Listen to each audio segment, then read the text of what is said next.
There's a specific kind of silence that only happens at Stamford Bridge lately. It's not the silence of a team that fought and lost. It's the silence of a fan base that has realized the house they were promised is actually just a very expensive pile of rubble. Yesterday, against Manchester United, Chelsea had 60% possession. They had 21 shots. They hit the woodwork 3 separate times. And yet, when Matheus Cunha tucked that ball away for United, nobody was surprised. That is the true disaster. The disaster isn't just the losing, it's the predictability. We were told this was a project. We were told to trust the process. But after £1.5 billion spent, Chelsea is sitting 6th in the table, 10 points off a Champions League spot. And the only thing being processed is the patience of the supporters. Today, we're doing the 50-minute autopsy. We're looking at the tactical paralysis under Liam Rosenior, the boardroom war between Todd Boehly and the fans, and the Madrid drama that has ripped the dressing room apart. Welcome to the collapse of a giant. Liam Rosenior is a nice guy. He talks about principles and underlying metrics, but metrics don't win trophies. In his post-match presser yesterday, he said this was a difficult result to take because they controlled the game. But did they? If you have 60% possession and 21 shots, but you can't score a single goal against a patched-up United defense, you aren't controlling the game. You're being allowed to have the ball because you're harmless with it. We're going to break down the Matheus Cunha goal. It happened when Wesley Fofana was off the pitch for treatment.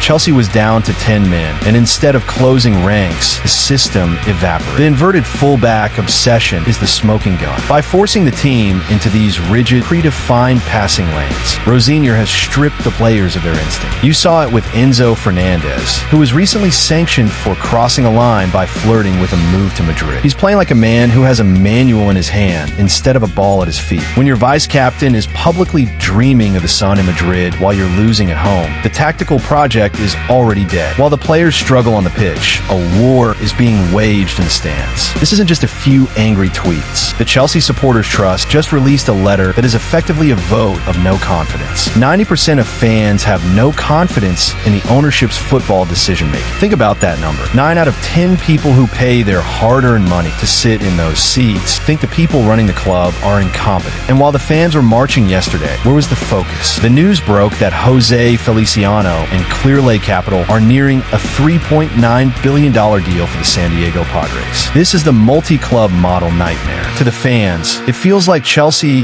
is just a line item on a spreadsheet, a way to leverage capital for baseball teams and private equity portfolios. When ticketing is broken, the club's identity is being traded for a vision that results in 6th place. The bond between a club and its city snaps. We're going to look at the BlueCo strategy, including the joint protests with Strasbourg fans, and ask the question, can a club survive if its owners don't understand the culture of the sport? The only thing keeping the lights on at Stamford Bridge right now is a single man, Cole Palmer. But here is the terrifying truth. The Palmer paradox is that his brilliance is actually hurting Chelsea in the long run. By pulling rabbits out of hats every week, he's masking the fact that the rest of the squad, built on 8-year contracts, isn't improving. Now, we look at April 26th, Wembley, the FA Cup semi-final against Leeds United. This isn't just a game. It is a judgment day. If Chelsea, a club that has spent £1 billion, loses to Leeds at Wembley, the project tag officially becomes a joke. A loss to Leeds would mean the season is over in April. No Europe, no trophies, and no excuses left for Rosenior. We'll analyze the Leeds threat, a team with nothing to lose and a fan base that would love nothing more than a hammer,